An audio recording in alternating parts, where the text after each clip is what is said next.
이 여당 후보 이재명이 사라졌다. 그 문재인 대통령이 앞에 나오고 또 한 사람 밀어낸 사람이 김혜경 씨예요. 김혜경 씨 이슈가 막 되면서 후보는 없어져 버렸어요. 없어졌는데 조금 전에 말씀하신 대로 문재인 대통령이 분노를 했다고 하는데 저는 문재인 대통령이 분노가 아니고 그 안에 이너서클이 도발을 했다고 생각을 하거든요. 도발을 생각을 했다. 그래서 이 지금 청와대가 브리핑하기로는 문재인 대통령이 그것을 메모를 해와서 참모회의에서 읽었다 하는데 저는 문재인 대통령 혼자서 한 게 아니고 그 안에 이너서클에서 이거 이재명으로 이대로 가다가는 이 질 게 뻔하니까 안 된다, 이것은 진영 대결로 가야 된다 해서 총동원령을 내리는 의미에서 내가 만약에 정권을 뺏기면은 나는 구속된다, 뭐 이런 메시지를 지지층에게 주기 위해서 의도된 도발 아닌가, 저는 그렇게 보거든요. 어떻게 보십니까? 저도 아침에 조선일보를 보면서 그런 기사를 좀 읽었습니다. 같은 생각하고 있고요. 저는 이게 현 정부의 적폐가 근거 없다고 하는 것 자체가 어불성설입니다. 말도 안 되는 소리고요.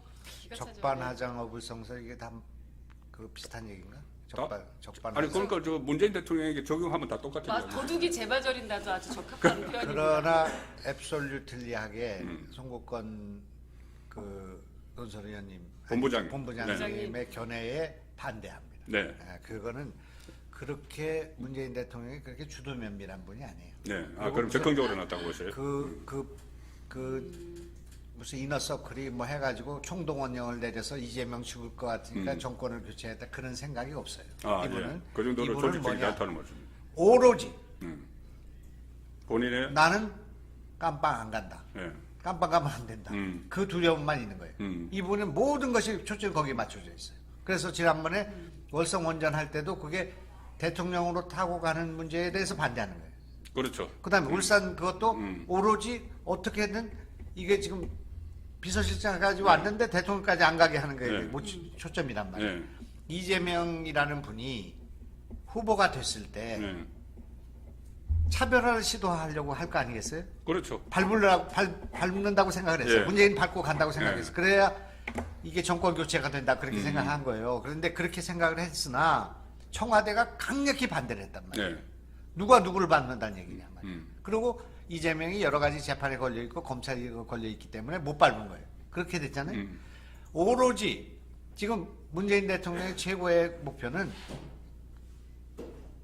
보신. 보신. 네. 자기 이제 양산 내려가거나 편안하게 살지 끌려 올라와서 재판받고 뭐 이렇게 안 하겠다. 그거에만 초점이 맞춰져 있어요. 그래서 물론 이겨서 그렇게 가면 좋지만 못 이기더라도 자기는 살아야 되겠다, 그 생각을 갖고 있거든. 그래서 어제 윤석열 총장이 이제 검찰총장으로서 이제 그렇게 자기가 임명을 했지만 적폐청산하겠다.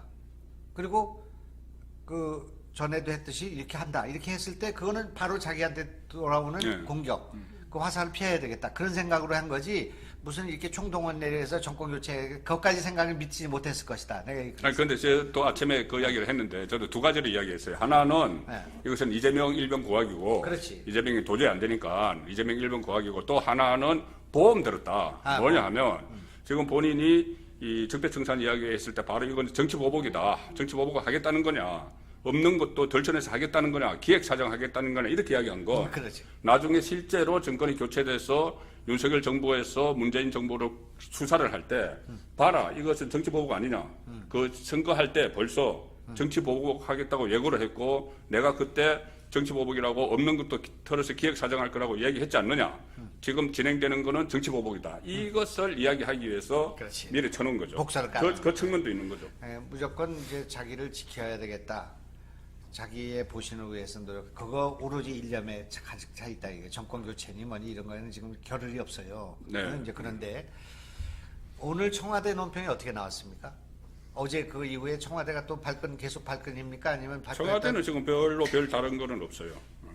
지금 치고 빠지는 데 성공했다, 그렇게 생각할 수가 있어요. 네. 그 뭐냐면 어제 윤석열이 상당히 지혜로운 대처를 했다고 생각합니다. 저는. 네, 시스템 이야기한 거죠. 우선은 그 말은 뭐 그 시스템 그런 걸로 해가지고 이게 적폐청산의 그 안전방식을 두고 인터뷰를 했으나 적폐청산을 중심으로 해가지고 정치 보복하는 거냐 이렇게 공격했잖아요. 그랬을 때 윤석열이 한 얘기 가운데 우리 대통령이야. 우리 문 대통령. 문재인 대통령. 우리 윤 총장님 그러니까 그러니까 그거 우리 문 대통령 그 두 번 했어요. 워딩을 다 생각하고 기획한 거 아니겠습니까? 다 한 거죠. 한 거죠. 우리 윤 총장님 살아있는 권력도 수사해 주세요. 그렇지. 문 대통령 그런 헛소리 하지 마시오. 그 강대강을 붙을 수가 있어. 근데 어제 우리 문 대통령하고 저하고 생각이 같습니다. 정치 보복을 한다는 예, 저하고 생각이 그리고 윤석열의 사전엔 정치 보복이 없습니다. 이것이 정치적인 멘트예요. 정치인이 다 됐더라고 보니까. 우리 문 대통령이라는 그렇죠. 거는 사과는 안 하면서도 너무 발끈하지 마시오. 네. 내가 그런 생각이 아니오. 이렇게 해서 위로를 준 거예요. 맞습니다. 그래서 네. 청와대가 상당히 어제 안도를 했을 가능성이 있어. 우리 문 대통령에 대해서. 아 그럼 이제 저기 나중에 수사 안 하겠다 이렇게. 그러니까 이렇게 해서 안도- 정치 보복을 가능하면 안 하려고 하는 거지. 내가 지금 꼭 당신 잡아놓으려고 하는 게 아니, 아니요. 뭐, 그걸 대통령은 관여 안 하고 민정수석도 없애겠다고 이야기를 했죠. 그렇게 그것도 그렇고 검찰이 자기가 알아서 하는 거지. 네, 내가 네. 무슨 지시해가지고 이렇게 기획사정에서 문재인 대통령 잡아놓으라 그렇게 할 네, 리가 네, 없어. 실제 그렇지 않을 거고요. 그렇죠. 그렇지 않겠습니까? 그렇죠. 그래서 거기서는 이제 나를 임명해줬던 문 대통령에 대해서 문 대통령이 지금 조국 사태에 있을 때도 직접적으로 윤을 때리지는 않았어요. 그 둘 사이에는 그런 뭔가의 그 교감이 있는 거예요. 네. 그리고 그 저 국회 청문회 할 때도 그렇게 얘기를 했잖아요. 뭐라고 그랬냐면은 그때 메신저가 와서 검찰총장 끝까지 해라 이렇게 하라고 얘기했다는 했다. 거예요. 그래서 그게 양정철이냐 뭐 이런 이야기도 막 그 있었죠. 끝까지 그 선을 넘지 않았어. 네. 근데 이번에 이제 청와대가 공격을 하니까 우리 문 대통령을 받은 거야. 그래서 약간 이제 스폰지를 네. 만들었어. 그래서 이제 오늘 아마 청와대가 막 계속 공격해 들어올까 아니면 빠질까 보니까 빠지는 그런 기세예요. 네. 그래서 이제 그게 이제 정리가 됐는데 이런 상황에서 이재명이 참 이제 측은하게 된 거예요. 이름이 사라져. 무대에서 사라졌어요. 예. 배우가 갑자기. 그런데 지금 이재명 쪽에서는 이제 잔돈을 얻었단 말이야. 네. 문재인 문바들이 이재명에서 벗어나 있던 이낙연 지지 뭐 네. 이렇게 빠져 있던 게 조금 선나 들어올 수가 있는 상황이 네. 됐어요. 그래서 대깨문부터 깨시연인가 뭐 그런 네, 것처럼 그 문재인은 지지하지만은 이재명을 지지하지 않던 세력들이 선낫 이걸로 돌아올 가능성이 있다. 네. 여기 이제 자유하겠지만은 전체적인 국면에서는 이 전국이 정권 교체라는 게 전면화된 거예요 지금. 그러니까 잔돈 들어오고 큰 돈 나가는 거예요. 그렇게 된 것 같습니다. 그 동전 몇 개, 그 친문 쪽에 그 규모도 상당히 작아진 그 친문 쪽에 동전 몇 개 가져오고, 그냥 막 현금 따발에 그냥 5만 원까지 막 나가. 그 이제 중도청이라든가 뭐 그런 쪽에서. 내가 볼 때는 이제 그 문바들인데 이재명 오는 것은 내가 볼 때는 2 내지 3%. 네. 그렇지만 정권 교체로는 55대 35 판이거든. 큰 판이 파도는 정권 교체론으로 가고 국민들이 문재인 정권이 처음부터 끝까지 적폐다 하는 사람이 있어. 그렇죠. 처음부터 끝까지 적폐예요. 예? 그렇죠. 오늘 조선일보 사설이 그거예요. 문재인 뭐 적폐가 없느니 있느니 했는데 당신 처음부터 지금까지 다 적폐야. 네. 저는 그거 세려면은 지금 한 시간 동안 셀 수 있어요. 너무 그러니까. 많습니다. 네, 적폐. 열거하기가 힘들 정도죠. 뭐가 적폐일까요? 한번 조국 사태부터 해서 그리고 월성 원전 그리고 또 라임 옵티머스 사건 그리고 울산. 또 울산시장 그 이후로 지금도 진행되고 뭐 있는 많아요. 성남 김학의 FC. 그 기획사정, 대장동, 네. 성남 FC 그거는. 엄청납니다. 그다음에 그건 그때 그건 이제 이재명 쪽으로 가서 예, 가서 들어가는 그렇고. 거야. 뭐 적폐 덩어리인데 발끈하는 게 저는 그게 참 황당한 것 같습니다. 네. 제일 국민들이 문재인이 적폐 없다고 얘기를 하고 우리 적폐 없는데 왜 또 적폐 지역에서 기획사정 하려고 하느냐고 할 때 제일 먼저 떠오르는 생각은 아니 윤석열의 수사권을 뺐고 그러니까. 식물총장을 네. 만들고 그걸 모른 채 했단 말이냐 그렇게 이야기하는데 적폐를 보고도 모른 채 했단 말이냐 모른 채 안 했죠. 그런데 그걸 모른 채 하라고 이야기하다가 모른 채 안 하니까는 추미애 장관을 내세워서 1년 동안 그러죠. 내쫓으려고 그렇게 했죠. 적폐 수사하면서 200명이 넘는 사람들을 구속시켰어요. 그렇죠. 그런 분들이 지금 이런 얘기를 하는 거는 진짜 말이 안 되는 거죠. 그러니까 이제 그거는 전 정권의 적폐니까 적폐 청산을 했는데 지금은 자기들은 적폐 청산하지 마라 그거잖아요. 예? 그러니까 근데 적폐가 없다는 거잖아요. 예. 예, 그러니까 내가 그걸 보니까 역대 대통령들이 다 저런 생각을 하더라고요. 김대중 대통령도 자기는 부정이 없다고 생각했어. 근데 나중에 보니까 아들들이 구속됐거든. 네. 노무현 대통령 자기 그 부정 없다고 생각했어. 근데 형 그렇게 됐지. 그다음에 자기 아내와 딸이 그런 부정이 있었잖아요. 네. 이제 그런 문제가 있었고 김영삼도 나는 깨끗하다고 생각한 거예요. 네. 그다음에 박근혜는 진짜 깨끗하다고 생각합니다. 네. 한 번도 안 받았으니까 진짜. 근데 엉뚱하게 저렇게 돼가지고 네. 불행하게 된단 말이에요. 지금 그런 상황이니까 문재인 대통령은 실제로 자기는 깨끗하고 이 동서고금 단군 이래 최대의 그 아주 깨끗한 사람이고 적폐가 없는 사람이다 이렇게 네. 생각했을 네. 수가 있어. 근데 국민들은 그렇게 생각하지 않고 당신은 적폐 덩어리야 이렇게 생각하고 있단 말이에요. 그래서 여기에 그 국민들의 시각과 본인들의 시각 사이에 상당한 차이가 있는 거 아닌가 그런 생각이 듭니다. 제가 하나만 여쭤볼게요. 지금 김대중 정부에서 그 장관도 하시고 김대중 대통령께서 그때 발탁을 했었는데, 그러니까 홍삼 트리오 이거 외에 어떤 도덕적인 거를 하자는 별로 없었잖아요. DJ 정권에. 그리고 그런데 그 다음에 그 노무현 정권이 들어서서 대북 송금 특검해서 수사를 했죠. 그때 당시 민정수석이 문재인이었어요. 문재인이었는데 오늘 그때 당시 신동아와 인터뷰한 기사가 오늘 공개가 됐습니다. 아, 그래요. 거기 보면은 전임 정권에 대해서도 어떤 잘못된 부분에 있으면은 수사를 계속해야 된다. 그 대북 그 송금 특급 수사를 어디까지 파헤칠 거냐고 물으니까 구속해야 된다. 예, 구속해야 된다고까지 이야기를 했어요. 그것이 이제 제가 그 민주당에서 대선 후보 경선 나갔을 때 광주 경선에서 저하고 일문일답한 거예요. 아, 문재인하고. 그렇습니까? 그래서 예, 내가 예. 그 자료를 가져갔어요. 아, 예. 그래가지고 당신 민정수석으로 있으면서 김대중 구속해야 된다고 하지 네. 않았냐. 그런 일이 있을 때는 그게 이제 적폐수사예요. 그게 말하자면. 그렇죠. 그쪽에서 볼 때는. 그랬더니 뭐 그 무슨 언론을 뭐 믿을 수 있냐 뭐 이렇게 해서 빠져나가긴 빠져나가는데. 본인 인터뷰한 게 있었는데. 그런데 본인 인터뷰가 거기에 그대로 실려 있어요. 네. 그러니까 그런 면에서 볼 때는 문재인도 그런 것이 법적으로 문제가 있다고 하면 처벌해야 된다고 네. 생각을 했고 전직 대통령을 미든 구속시켜야 된다고까지 얘기를 한 건데 지금 와가지고 본인은 그런 죄를 짓지를 말아야지 죄를 져놓고 그렇게 하면 안 된단 말이에요. 그 월성 원전이 멀쩡한 거를 어떻게 산자부 공무원과 원전 그 관계자들만 갖고 저걸 정지시킬 수 있고 그 경제성을 말 한마디예요. 그렇죠. 말이 안 되는 거죠. 그러니까 문재인 대통령 말 한마디예요. 그러면. 월성 원전 1호기는 언제 영구 폐쇄됩니까? 그렇지.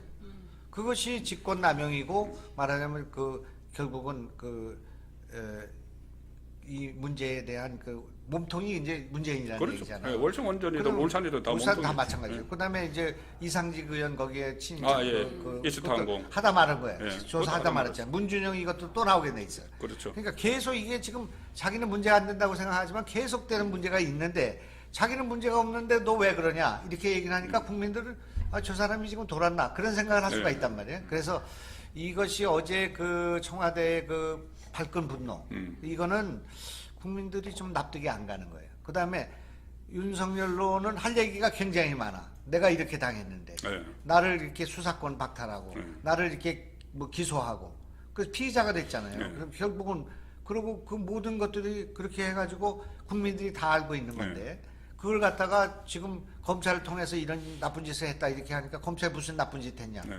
검찰 나쁜 짓 하면 네가 그걸 해결했어야지 그러냐. 이게 말이 안 되는 얘기를 하고 있단 말이에요. 그래서 어떻든 문재인 대통령이 이번 대통령 선거의 주연 배우로 이렇게 이제 부각이 됐는데 악역인가요?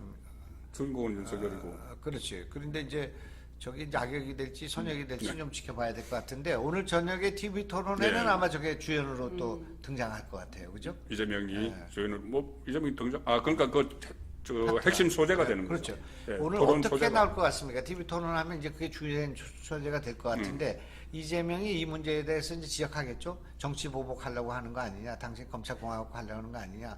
지금 뭐 적폐도 없는데 적폐라고 해서 지금 대통령을 저렇게 할 수가 있냐. 지금도 저런데 대통령 되고 나면 얼마나 하겠냐 이렇게 나오겠죠. 그런데 저는 이재명이 안 할 것 같아요. 그래? 이재명이 상당히 본인에게 이게 약점이 될 수가 있거든요. 본인이 일단 이것을 너무 부각을 시키면은 윤석열 대 문재인의 대결 구도로 가버리면은 본인은 역할이 없어집니다. 그리고 본인도 이른바 뭐 보수 정권에 대한 적폐 청산의 한창일 때 이것은 정치 보복이 아니다. 뭐 잘못된 걸 바로잡는 거다. 이런 이야기를 한 적이 있어요.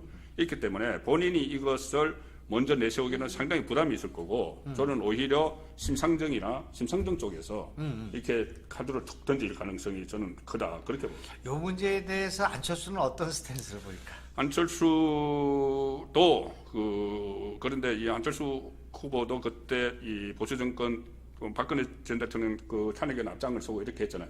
그래서 이른바 촛불의 큰 줄기 중에 한 사람은 맞아요.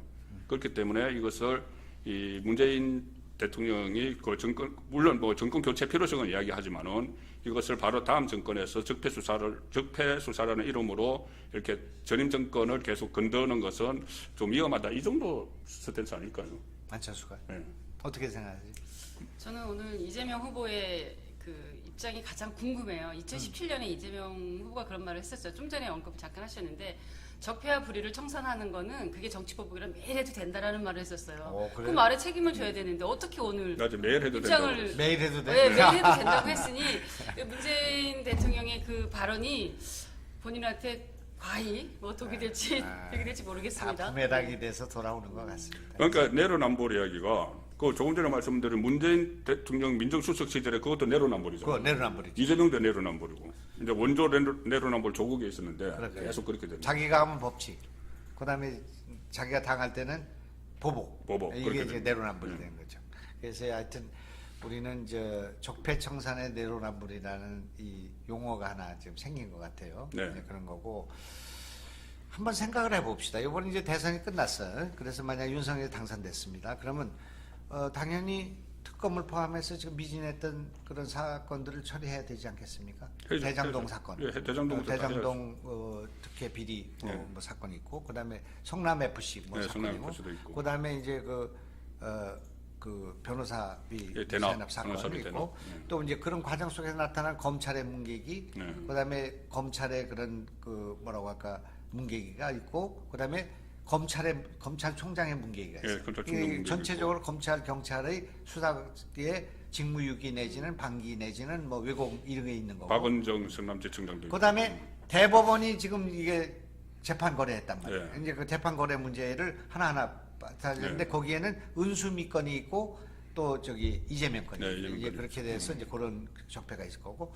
그다음에 이제 뭐 그 외에도 선관위의 뭐 이런 그 인사 파동의 문제부터 시작해서 뭐 이런 불공정의 시비가 있고 이런 문제들이 제기가 되면서 그동안 오래된 적폐라고 할까 문재인 초기에 그 중기의 적폐였던 월성 원전 문제가 예. 제기될 거고 그다음에 이 지금 울산 울산. 그게 고이상직 그거 될 거고 뭐 그런 것들이 등등이 쏟아져 나올 거고 더 근본적으로 한 발 더 나갈 것은 라임옵티머스 사건이에요. 예, 라임 옵티머스도 그 있죠. 재수사가 될 거고 그 다음으로 지금 새로 떠오르는 게 있어요. 디스커버리 펀드 문제가 구상이 됐어. 어떻게 정책실장이 거기 자기 동생한테 예, 예. 60억을 그런 주고 거, 예. 그다음 공정거래위원장이 거기다 또 체입해란 놈이 거기다 또 예, 넣었어요. 체입해도 그래서 이자들이 펀드를 하고 그 펀드가 2,500억이라는 손해를 볼 때 그걸 갖고 튀었는가 네. 받았는가 날렸는가 네. 이걸 또 조사해봐야 돼요. 그럼 경찰은 이걸 파악한 지가 6개월 전이고 2년 몇 개월이 된 건데 왜 이렇게 뭉개게 됐는가 이것도 따져봐야 될 그런 문제도 생겨있다 그런 얘기예요. 그러니까 적폐 청산이 너무 많아서 앞으로 나가지 못할 가능성이 있다. 그렇기 때문에 이번에 정권 교체가 되면은 그 적폐 청산 일과는 상시적으로 시스템으로 검찰이 해야 될 일로 하고 그다음에 이쪽에 대통령과 내각은 경제 살리고 코로나 극복하고 소상공인들 살리고 이런 일에 좀 네. 진력해야 그렇죠. 되지 않나 투트랙을 해야 된다 그런 생각이 들죠. 그래서 앞으로 이건 뭐 김치국 같은 얘기지만 정권 교체가 돼야 또 이런 얘기를 할 수 있는 거 아니에요? 네, 그러니까 정권 교체가 돼야죠. 그러니까. 정권 교체가 돼야지 이런 이야기도 할 수 있고 그걸 자연스럽게 이제 안철수 후보의 단일화를 넘어가 보고 이런 겁니다. 지금 말씀하신 그런 작업들이 엄청나게 많이 있어요.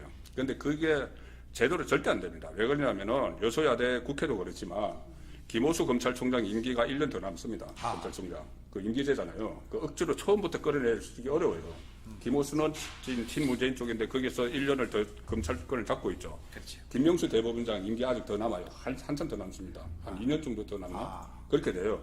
그러면은 사법부, 검찰, 입법부 전부 다 마음대로 그 대통령 뜻대로 안 돼요. 그 상황에서는 이 정치판을 바꿔놔야죠. 정계 개편을 해야죠. 해야 되는데 지금 이 국민의힘 조직 가지고 정계 개편 하려면 중간에 완충지대가 없잖아요.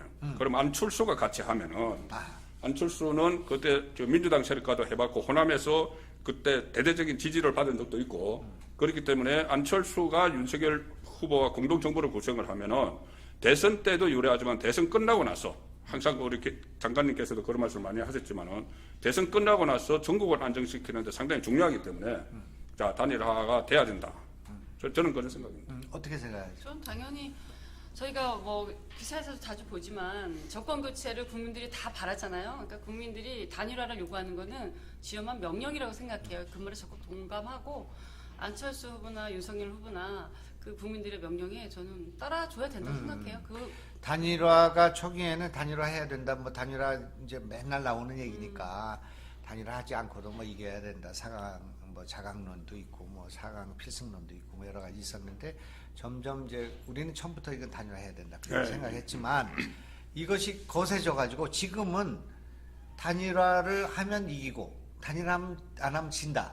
그 이제 그런 생각까지 가 있고 또 단일화를 해서 이긴다 하더라도 꼭 단일화해야 된다는 생각이 공감대가 만들어진 것 같아요. 그래서 이제 제가 이 문제와 관련해서 두 가지를 좀 짚어봐야 되겠는데 우선 지금 거론되고 있는 안철수가 민주당하고 손잡고하는 단일화 있잖아요. 그것에 대해서 어떻게 생각해요? 그 전망이나 그 가능성은 어떻게 되는 거고 사실 계속 흘리고 있잖아요, 민주당이. 민주당이 흘리죠. 뭐 계속 만난다는 이야기도 하고 안철수 후보도 농담 삼아서 언론 인터뷰를 하면서 그 이재명과 이렇게 접촉이 있었다는데 그런 루머가 있다는데 그러니까는 그 말 어디서 들었어요? 뭐 이런 식으로 뭐 반응을 했죠. 농담으로 했는데. 부정도 아니고 네, 부정도 아니고 긍정도 아니고 그렇게 했죠. 그런데 일단 거기서 이 계속 흘리는 것은 저는 이 윤석열과 안철수가 같이 하는 것을 조금이라도 좀 막아보기 위한 차원이 하나 있고 그렇게 원래 우리 편이야 안철수는 그 문재인 대통령과 단일화도 했었고 또 같이 정당도 했었고 원래 우리 편이야 뭐 이런 식으로 해서 좀 그 가능성을 좀 줄이는 것도 있고 만약에 윤석열 안철수가 단일화를 했어도 그것을 좀 효과를 좀 반감시키기 위해서 이거 완전히 그쪽 완전히 저기 보수 아니야 원래 진보야 이런 것을 또 반감시키기 위해서도 김빼기를 하는 그 두 가지 그러니까는 현실화 된다고는 이재명도 생각하지 않는데 어쨌든 그 효과를 반감시키기 위해서 하는 거기 때문에 저는 그 성사 가능성은 거의 저는 제로라고 봐요. 이런 얘기가 돌았습니다. 이 지금 찌라시 같은 얘기인데 저 안철수에게 아예 후보를 주는 이재명이 그 여론조사를 해서 한판 벌리자. 그래가지고 이기는 사람이 후보 먹자. 그런 거 무슨 이게 있잖아요. 이거 무슨 그 야바이 하는 거 있잖아요. 그것처럼 해보자. 그런 제안이 있었다는 아주 구체적으로 진행이 돼요. 그 누가 누구를 통해서 그걸 갖고 그게 이제 권은희 통해서 갔다 그런 얘기를 막 돌았단 말이에요. 그러니까 계속 윤석열이가 단일화에 반대하죠. 그리고 이제 그쪽에 뭐 이쪽 통로는 누가 있었고 얘가 국민의힘 당 출신에 뭐 누가 있고 막 이렇게 돼가지고 그런 얘기를 해요. 아침에 막 숨이 막 넘어가는 사람이 와가지고 지금 그렇게 막 결정했대요. 지금 그래서 내가 이제 조금 생각해봤어요. 그 이제 그거를 이제 이재명이가 이제 그렇게 제안을 했어요. 그러면 이제 그걸 하려면 당에 얘기를 해야 될 거 아니에요. 이제 안철수하고 지금 단일화를 이렇게 해가지고 여론조사를 한 판을 먹기로 했습니다. 이렇게 이제 해서 하면 민주당안이 벌집 쑤신 듯이 들고 일어날 거예요. 특히 이낙연 이쪽에서 뭐 저 야바이부터 시작해가지고 어디다 당을 팔아먹냐, 네가 무슨 권한으로 하냐, 전당대회에 열었냐 이거 있잖아요. 이런 과정에서 누가 가느냐, 안철수가 가는 거예요. 안철수는 빨리 이제 여론조사 해야지. 그렇게 그걸 할 수 있는 권한을 갖고 있는 사람이 그런 대주주가 없어 지금. 그렇죠. 그리고 이재명이 그런 걸 할 수 있는 힘이 없어. 또 그렇게 되지도 않아. 그러니까 이런 얘기가 나오고 계속 흘리고 있다는 것은 안철수 죽이기다 그런 얘기. 안철수 죽이인데 안철수가 지금 지지율 빠지잖아요. 그 17%까지 갔던 게 뭐 10% 내려왔다가 지금 8, 9% 내려왔다고 그래. 그 왜 내려왔냐? 거기에 견해가 있을 수가 있는데. 윤석열이 올라가니까 내려온 거 아니에요? 아니. 윤석열이가 단일화를 주장하고 뭐 어떻게 보면 10분 내에 하자 뭐 이렇게 해가지고 흔들어서 빠진다고 안철수는 생각할 거예요. 안철수는 그렇게 생각해요. 그러나 그 중에 빠진 거의 친화는 민주당하고 손잡을 것 같은 루머가 퍼진 거 있잖아요. 여기서 빠지는 거예요. 왜냐하면 안철수와 윤석열의 단일화에는 스윙은 하지만은 안철수에 대해서 데미지가 안 가요. 그런데 안철수가 과거에 민주당에서 나와가지고 지금 독자신당을 하고 지난 10년 동안 계속 그렇게 주장을 하다가 다시 민주당하고 손잡는다?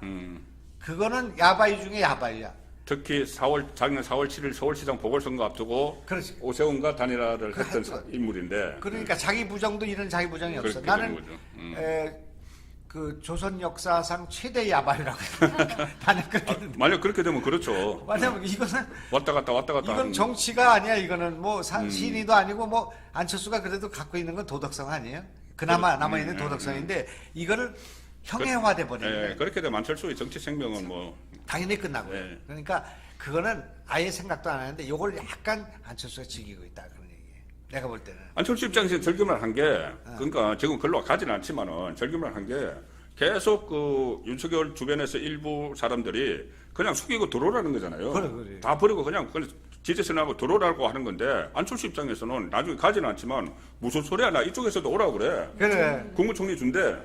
그러니까 이렇게 하서 생각을 그것이 안철수의 한계예요. 예. 나 같으면 그걸 딱 잘라줘야 돼요. 왜냐하면은 그러니까 이제 윤석열을 왜 자꾸 전화 안 해? 빨리 나한테 단일화 요청해. 그 양보 빨리 양보해야지. 니들 그래도 되냐? 이렇게 이제 한 레버리지로 쓰는 거잖아요. 네, 민주당을 그렇죠. 레버리지 쓰는 거잖아요. 그런데 레버리지를 쓰는 동안에 자기의 곳간에 있는 곡식이 썩어나간단 말이에요. 그러니까 안 된다는 그렇죠. 거는. 시간도 없고 지금. 예. 그러니까 그런 걸 판단을 잘못하는 게 정치인들이 그냥 택틱으로 어떻게 하는 식으로 생각하지만 대중들은 꽤 들어보고 있어요. 네. 아, 저놈이 저런 데가 있었어. 아직도 민주당에 그런 미련이 있구나. 이렇게 되는 거예요.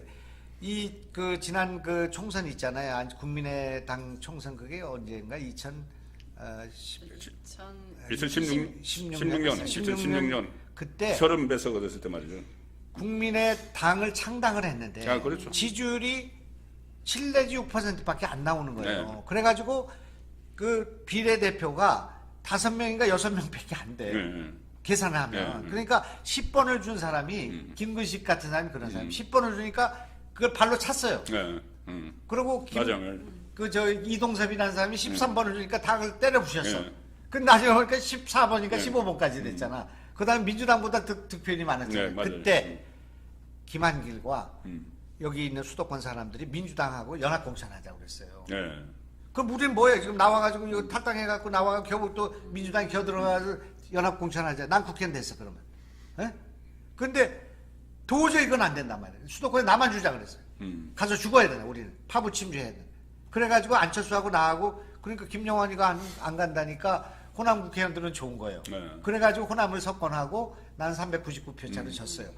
그거에 그 야바위에 100배야 지금 요번에 만약에 안철수가 지금 민주당하고 결합한다는 건 야바위. 난 그 이후에는 안철수를 안 볼 거예요. 만약에 그렇게 하면은 안철수만 이렇게 가라앉는 게 아니고 우리 한국 정치가 전부 희화해야 돼요. 그런데 민주당 사람들도 그 얘기가 아닌 거예요. 안철수를 데리고 가서 대통령 후보를 만들 생각이 전혀 없어요. 그렇죠. 할 수도 없는 거예요. 그런데도 계속 그걸 흔들고 있어. 그래가지고 그 안민석이 막 지금 협상되는 것들 뭐 지켜보고 있습니다든지 뭐 누구를 보냈는데 뭐 상당히 무르익고 있습니다. 이런 거 하는데 걔들은 지금 안철수와 윤석열과의 단일화 결렬을 또 그런 과정 속에서 안철수를 반쯤 죽여놓는 그런 이간술이라고 할까? 이간계를 쓰고 있는 이간계를 거잖아요. 쓰는 거. 그러니까 이거에 이제 속지 않아야 된다는 게 한 가지가 있고요. 또 하나는 어제 오늘 사이에 엄청나게 중요한 사건이 벌어졌습니다. 이준석의 이준석의 회계. 회계. 반성. 이준석의 회기가 돼. 단일화의 회기가 이루어지고. 현실 인식. 나는 단언하건대 이것은 윤석열의 노력의 결과다. 설득을 많이 했나? 하루 사이 이가 바뀔 수가 없는 거예요. 예. 이준석도 불편할 거예요. 계속 그렇게 저기를 씻고 안철수를 씻고 개인 감정이라고 처음에는 생각을 하다가 안철수를 비판하는 게 개인 감정으로 생각하다가 나중에는 어떤 말까지 나왔냐면은 이준석이 정권 교체를 바라지 않는 것 아니냐 이런 말까지 나온 상황에서 갑자기 오늘부터 그 이야기한 게 이 야합이 아니라면은 뭐 단일화도 뭐 무방하다는 식으로 이야기를 했죠. 그러니까 이 과정에서 윤석열이 나는 윤석열이 곧 안철수한테 전화한다. 희망석진인데요. 아니면 전화했을지도 모른다. 그런데 이 전화를 하느니 마느니 이렇게 했을 때 이제 안철수 쪽에서는 니들이 정말 진정성이 있게 단일화를 한다면 지금 집안부터 좀 단속해라. 그렇게 얘기했잖아요. 그렇죠. 집안부터 이준석부터 탁식해라. 안철수도 그 이야기 했어요. 그게 아직 통일된 의견도 아닌 것 같아. 그렇죠. 그렇게 했지만 이준석부터 저거 정리하시오. 그렇게 한 거예요. 그러니까 윤석열이 이 단일화를 하다가 이준석하고 또 갈등이 생기고 당내 분란이 있을 수가 있으니까 후방을 튼튼하게 해야 되겠다고 생각했지. 네. 그래서 이 대표 우리가 지금 이거 좀 뭐 그래도 뭐그 국민들이 이렇게 원하고 지금 우리가 꼭 단일화 이거 또 승리를 확실하게 네. 붙여야 되지 않겠어. 그러니까 우리 이번에 그 단일화를 좀 내가 추진하려고 하는데 양해하시오, 이해하시오. 그럼 뭐좀그 속상한 게 있어도 대의를 위해서 그렇게 합시다. 혹시 옆에서 보고 계신 거 아니에요? 아니 내가 이게 독심술이 있어가지고 궁예의 독심. 시인이라서 이게 상상력이 뛰어나세요. 그래서 상상력만 아니면 좋겠습니다. 상상력이 좋겠어요. 이준석의 정치 작업은 윤석열의 정치력의 결과다. 이렇게 나는 보는 거예요. 예. 내가 뭐 지금 내가 뭐 저기 윤석열 후보한테 전화하면 예. 전화를 받거나 안 받거나 둘 중에 하나 아니겠어? 그다음에 안철수한테 전화하면 안철수 적거나 받거나 안 받거나 하잖아. 예. 안 받으면 기분 엄청 나쁜 거예요. 그런데 받아가지고 윤 후보 빨리 지금 안 대표한테 전화하시오 그랬는데 이거 지금 내가 전화 못 하겠습니다 하면 그것도 사실 불편한 거예요. 그러니까 이제 그 그렇죠. 전화 안 해요. 내가 예. 전화 안 하고 이제 부담이 될까 봐. 내 의사는 오히려. 뭐 다 알고 있어요. 그리고 계속 쓰세요. 전화는 안 하시고 그러면 되죠. 방송하시고. 그러나 지금 윤석열 후보가 참 잘했다. 지금 생각하는 것은 우선 내부 그 안정 튼튼이야. 그 부려 튼튼한 거예요. 그 이준석을 가라앉혀 놓은 거예요. 그리고 이준석이 이제 분위기를 만들죠 지금. 네. 이 지금 그거를 제일 안정되게 즐겁게 보고 있는 사람이 안철수다.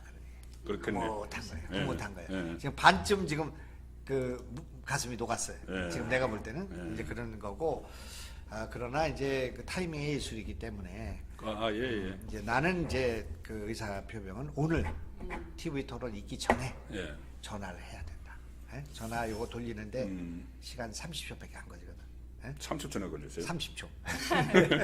요거 이거 돌리는 게 아니구나. 요거 누르는 윤 거구나. 후보님께서 이 방송을 보셨으면 좋겠네요. 그래서 요 지금 하면은 어떻게 되면 요번에 이제 저기 가는 거예요. 오늘 저녁에 내 관전 포인트 가운데 하나는 그 청와대의 발끈 분노에 대해서 적폐청산 문제에 대해서 안철수가 동의를 하느냐 어떤 스탠스를 보이느냐. 예? 그래서 아까 물어보셨구나. 예. 그 스탠스가 이를테면 야당의 스탠스를 보이느냐 여당이 약간 오염된 스탠스를 보이느냐 이것이 지금 관전 포인트예요. 그러면 그 협공이 지금 윤석열의 그 적폐청산에 대한 것을 정치 보복이 우리가 이렇게 하면 안 되지 않겠냐 이게 심상정 스탠스일 거예요. 그다음에 이재명은 말도 안 된다. 우리는 적폐할 것도 없는데 네가 그렇게 해가지고 네가 그럴 수가 있냐 배은망덕에 이렇게 갈 거고 그다음에 안철수는 왜 이게 청와대가 여기 와서 이렇게 발끈하고 하냐 적폐 니들 뭐 적폐 없냐 이렇게 나왔다. 그러면 이제 후보 단일화 반쯤 되는 거예요. 그러면 내일 아침 조간 기사는 안철수 윤석열 드디어 후보 단일화 가시권에 들었다. 그렇지. 어제 TV 토론에서 그 찰떡궁합. 그렇지. 뭐 이렇게 노는 거예요. 그래 맞아요. 그래서 됐는데 지금 이제 그런 큰 파도에 묻혀서 안 보이는 것들이 몇 가지 사건이 발생했어요. 하나는 차병원이야. 차병원 성남 FC에 관련해서 그 용도를 변경하고 인허가를 해줬어요. 그 성남 분당 경찰서하고 분당 보건소 자리를 이 지금 생명과학단지인가 그걸 만드는 그런 일을 진행했거든. 그런데 이번에 뭐가 나왔냐 하면은 이재명 시장이 시장을 그만두기 직전에 용적률을 2배로 허가를 해준 거예요. 명백한 이거는 지금 특혜가 된 거예요. 만약에 용적률을 2배로 한다는 것은 땅값을 2배로 한다는 것 이상의 의미가 있는 거예요. 그렇죠. 그런 거기 때문에 이건 보겠다는 수백억 정도의 혜택을 준 거란 말이에요. 만약에 어떤 시장이 어떤 근거도 없이 용적률을 2배를 해준다고 하면 그건 완전 특혜시에 시달리게 되는데 뇌물을 받은 거예요. 지금 그러기 때문에 그 사건이 하나 터졌어요. 또 하나는 울산 경찰서 경찰들이 울산 그 재판을 하고 있는 모양이죠. 지금 그 재판정에서 얘기를 했는데 그동안은 이거 다 레임덕이라고 난 생각합니다. 그동안은 그 무슨 청와대 하명하고 관계없이 이렇게 한 것처럼 보이지만 청와대에 하명이 있었다. 그걸 느꼈다. 그래서 그걸 법정에 진술한 거예요. 그러니까 이거는 명백히 청와대와 연루돼 있고 청와대 위에는 문재인 대통령이 이게 적폐란 말이에요. 그런 것들이 발생을 한 거죠. 첫 증언이 나온 거죠?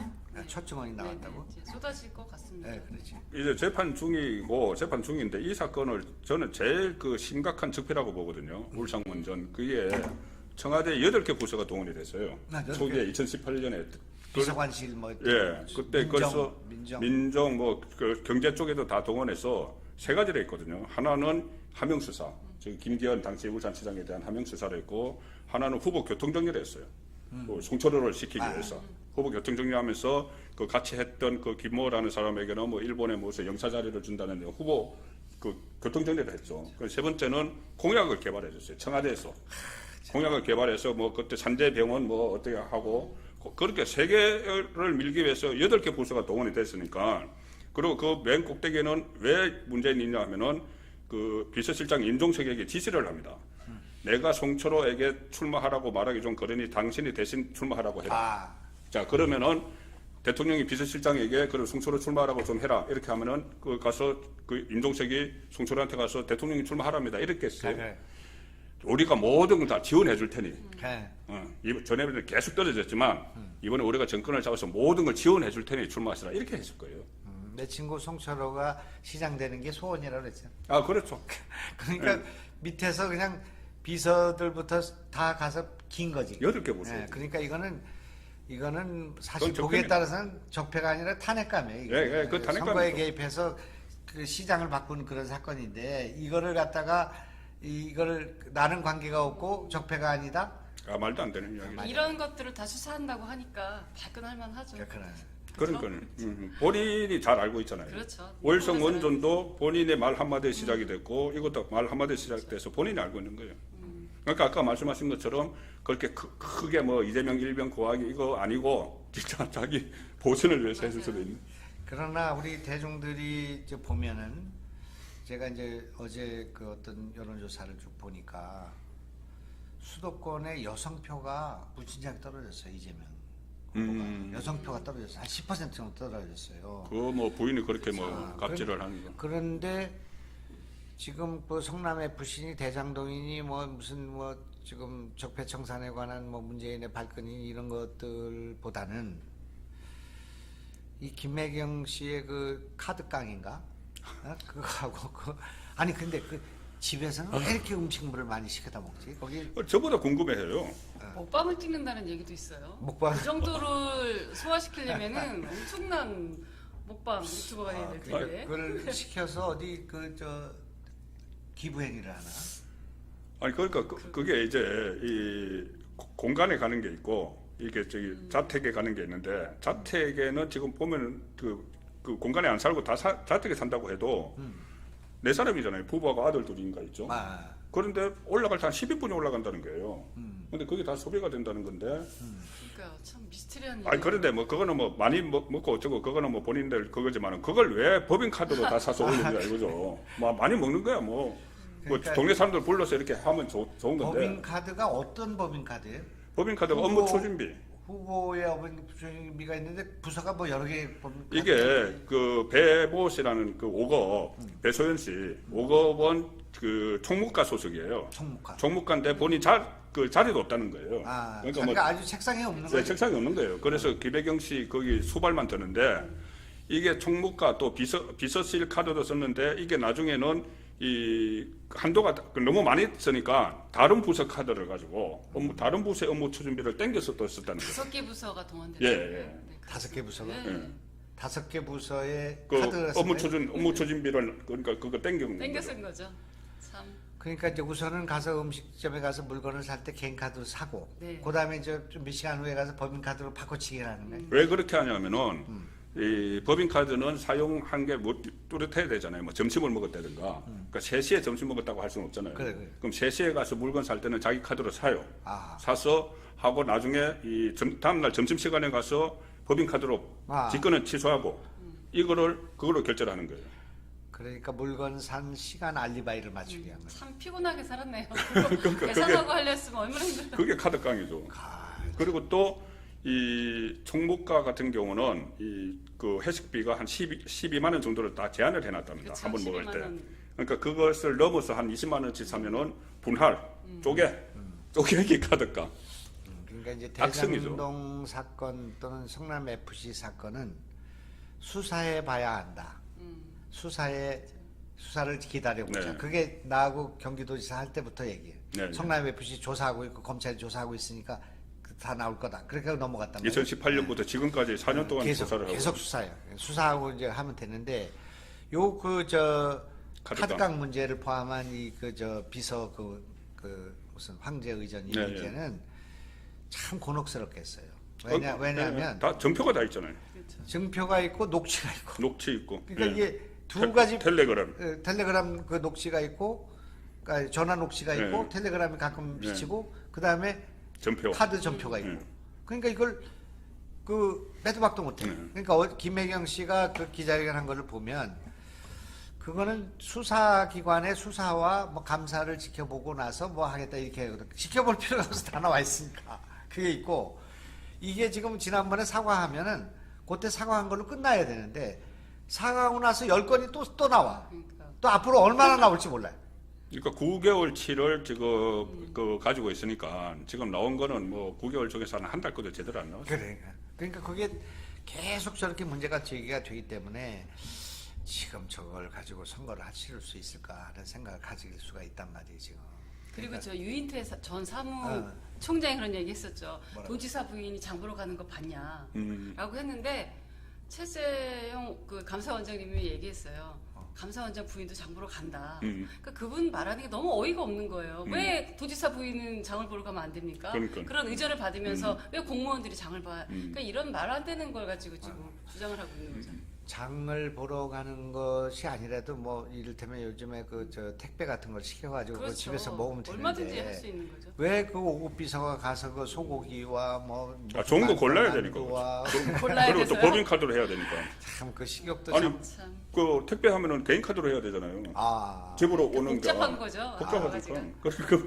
그래서 집에서 시키면 안 되지 그것도. 그러네요. 그 개인 이거 여러 아유, 가지. 제가 생각이 짧았네요. 이제 공무원을 보냈어야 되네요. 그분 입장에서는 복잡하니까. 그래서 하여튼 점입 악경으로 가고 있지만 대체적으로 이 정권 교체로 가는 것 같습니다. 네, 분위기는 그렇습니다. 이런 상황에서도 우리 국민들이 무조건 그냥 그 모르고 또 이제 잊어먹고 찍는다 불가능할 것 같은 생각이 들어요. 그래서 어떻든 우리는 이제 그 단일화해야 된다. 그리고 확실한 승리를 하기 위한 노력을 해야 된다. 그런 말씀을 드리고 싶고 지금 이 역사 앞에서 정말 그 죄를 지면 안 될 것 같아요. 안철수도 그러면 안 되고 윤석열도 그러면 안 될 것 같습니다. 그리고 이 모든 문제의 이니셔티브는 윤석열한테 있다. 예, 그렇습니다. 이제 마지막으로 오늘 그 TV 토론이 앞으로 어떻게 전개될 것 같습니까? 예측을 어떻게 합니까? 그 TV 토론에서 지금 일단 이재명은 지금 사라진 상황이라서 아마 저번에 1차 TV 토론 때부터 이재명은 30% 박스권을 탈출하는 돌파구로 TV 토론을 생각을 했어요. TV 토론을 생각을 했는데 그 김혜경 씨 그 사건이 터지면서 그게 이제 안 된 거죠. 안 돼서 이번에 2차 토론에서 또 뭔가 해서 탈출을 하려고 하고 있었는데 지금 오히려 저는 이 문재인 대통령의 의도적 선택적 분노 저것이 오히려 악재가 돼서 이재명 후보에게는 이 친문들이 다 모이는 데는 동전을 걸고 오는 데는 모르겠지만 이것이 이재명 후보 입장을 상당히 난처하게 만들어버린 그 상황이 됐기 때문에 아마 오늘 TV 토론에서 이재명은 갑자기 가급적 이 문제를 이야기 안 하려고 할 거예요. 이야기 안 하려고 하고 심상정이 윤석열을 공격을 하는 그런 상황이 벌어질 것 같고 저번에는 윤석열 후보가 김혜경 씨 문제에 대해서 일절 언급을 안 했습니다. 언급을 안 했는데 만약에 김건희 씨 문제를 누군가가 이야기를 하면은 김혜경 씨 문제도 오늘은 나오겠죠. 김혜경 문제는 가능하면 윤석열 안 하려고 할 것 같아요. 좀 그런 것 같아요. 왜냐하면 그 우선 그 부인들의 문제고 또 자기도 또 무슨 김건희 문제가 또 했기 때문에 그건 안 하고 전제적으로 안 하겠죠. 이제 대장동이나 뭐 이런 문제 또 이제 나는 이제 문재인 대통령의 그거는 뭐 우리 대통령 정도만 하면서 또 충분히 할 얘기가 있을 거라고 생각을 해. 근데 그냥 계속 우리 대통령은 해주고 그게 뭐 그분들한테 위로가 된다고 해야 되지 않겠습니까? 이제 그런 거니까 윤석열 후보는 오늘 아주 편안한 마음으로 하면 되겠다. 그리고 아마 오늘 어제 문재인 대통령의 그 촉발로 인해서 시청률 높아질 것 같은 생각. 저번에 시청률이 39% 나왔죠. 그 역대 두 번째 시청률인데 그리고 제일 많은 게 1997년에 이해창, DJ, 이인재 세 명이 했을 때 그때 50% 넘었거든요. 오늘 상당한 시청률이 나올 것 같아요. 그래, 내 생각에는 이제 39에서 한 35나 30으로 떨어질 건데 어제 문재인 대통령이 등장함으로써 이게 좀 더 수위가 올라갈 것 같은 생각이 들어요. 그만큼 이재명은 또 가라앉는 거예요. 그렇죠. 그러니까 하여튼 뭐 오늘 우리 저 전국의 여러 가지 현안들을 다 짚었습니다만은 오늘 아주 활발한 토론이 됐습니다. 우리 또 손동숙 의원께서 이렇게 와가지고 또 자리를 빛내주시고 우리 버추얼 스튜디오 모시죠. 제가 저기 처음에 출연해가지고 너무 부럽다고 했더니 제 유튜브에 댓글 다신 분들 중에 아니다. 그런 거 부러워하지 마라. 선거권 혼술 뒤에 보이는 청와대 배경이 더 멋있다. 이런 고맙습니다. 말씀이 이제 집중하니까 그런 거예요. 어쨌든 부러워요. 그래도 자주 오세요. 네. 그러니까 우리 유권 시청자들은 그래도 이제 그 사진도 볼 수 있고 네, 또 영상도 볼 수 있고 네. 하니까 이제 그게 서비스가 되는 것 같습니다. 예, 그렇습니다. 빨리 예의 같아요. 이렇게 해드리는 것은. 하나 이렇게 장만 비싸지 말씀. 않으니까. 예, 원까지 오신다고 약속하셨으니까. 예, 그렇게 하겠습니다. 우리 오늘 저녁 그 TV 방송을 재밌게 보고 정치를 좀 즐겼으면 좋겠어요. 아, 그죠? 예. 우리가 즐거운 마음으로 했으면 좋겠고 또 후보 나중에 되느냐 안 되느냐 이것도 좀 쫄깃쫄깃하잖아요. 그죠? 아, 예. 그러니까 뭐 한번 또 느닷없이 또 뭐 됐다든지 타결됐다든지 뭐 좌절됐다든지 반응이 있을 거니까 주말에 어디 가면 안 될 것 같아요. 여러분 기다려. 딱 지키고 있어야 되겠습니다. 네. 네. 여러분 아주 오늘 즐거운 그 토론이 이루어졌습니다. 저녁 TV 토론 즐기시고 저녁에 다시 뵙겠습니다. 안녕히 계십시오. 고맙습니다. 감사합니다.